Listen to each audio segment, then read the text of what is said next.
moneyness of an option.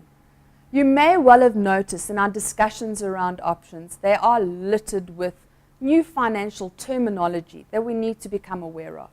So now we're going to talk about the moneyness. Let's look at some call options.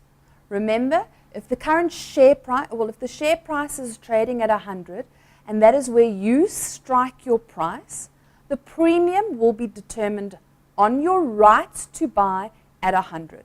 And let's say this is struck at a 5% premium.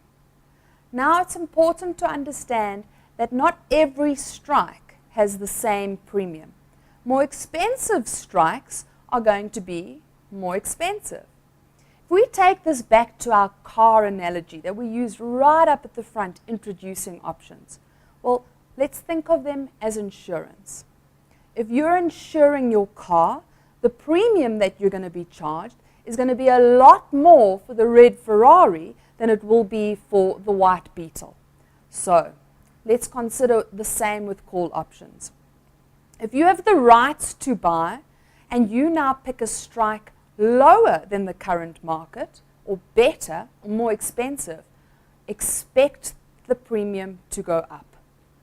If you price it cheaper, your call strike in this example at 200, well then the premium will be relatively cheaper. We talk about these strikes with relation to the current market as their moneyness. And the call option struck at 50, we talk about an in-the-money call option. The call option struck higher than the current market at 200, well, we call this an out-the-money option. And the one struck at a price exactly the same as the market is an at-the-money. Right, so let's look at the moneyness of a put strike. Remember, a put option gives you the rights to sell. So if the current market is 100, now an expensive strike would be 200. If you want to buy the rights to sell higher than the market, expect your premium to be more. If you want it cheaper or lower than the current market, expect your premium to be cheaper or less. Now, the put option struck at 100 is still the at-the-money option, whereas the put option struck at 50 is now an out-the-money, and the put option struck at 200 is now an in-the-money. Now, moneyness, as we've just described, related to the date that you set the contract and the strike that you picked for your contract relative to that forward market. But moneyness of options changes all the time. Obviously, the market moves, and as it does, your strike's value will move. For example, if the market in a month's time is higher than 100 on your call option, it'll be an in-the-money option. As the market trends towards your strike, it will be considered an at-the-money. And by the time the market closes much lower than your strike, well, your strike will now be considered an out-the-money strike. When will you exercise your strike?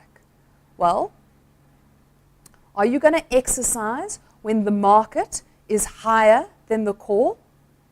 Absolutely. You're going to exercise your strike if it is in the money and if it is showing intrinsic value.